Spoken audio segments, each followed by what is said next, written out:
So hello mga idol. So alam naman natin na trending itong si Diwata. So ito yung Diwata Pares Overload na pinupuntahan ng mga vlogger o mga sikat na vlogger ngayon katulad ni Rosmar na nagbigay ng regalo sa kanya. So titingnan natin, papanoorin natin kung ano yung nagiging reaction ni Diwata doon sa pagbibigay sa kanya ni Rosmar that time nung binigyan siya. So panoorin natin kung paano yung magiging reaction niya dito.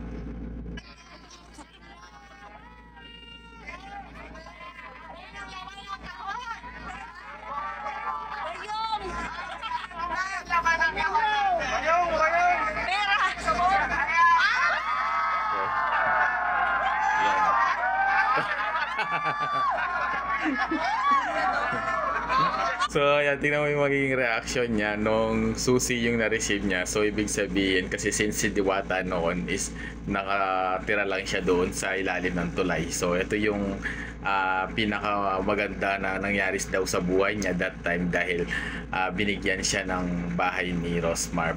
Plus, meron pa dyan. So, hindi pa dyan natatapos yung video. So, panoorin pa natin kung ano pa yung mga susunod na ibinigay ni Rosmar sa kanya.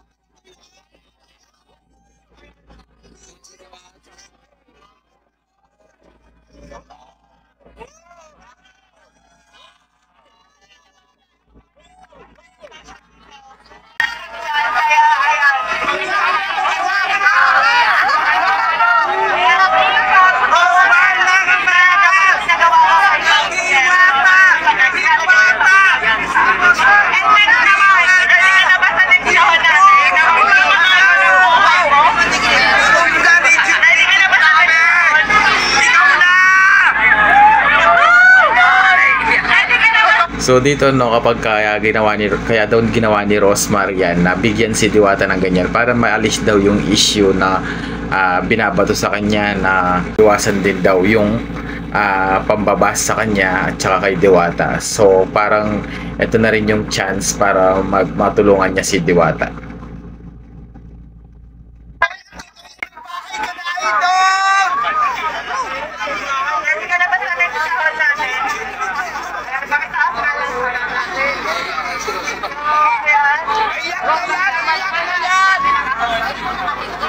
Iiyak na yan!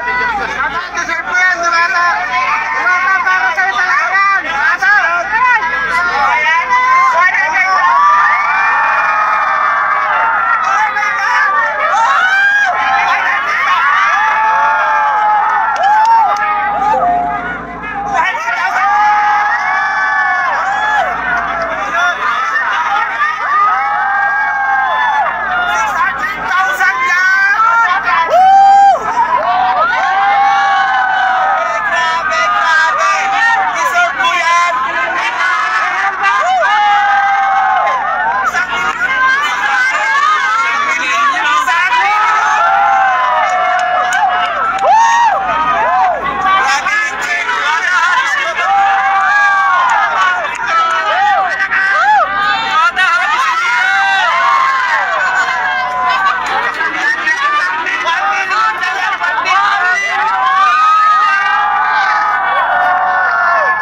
So yun guys, no, binigyan pa siya ng another 1 million plus dun sa binigay niyang bahay.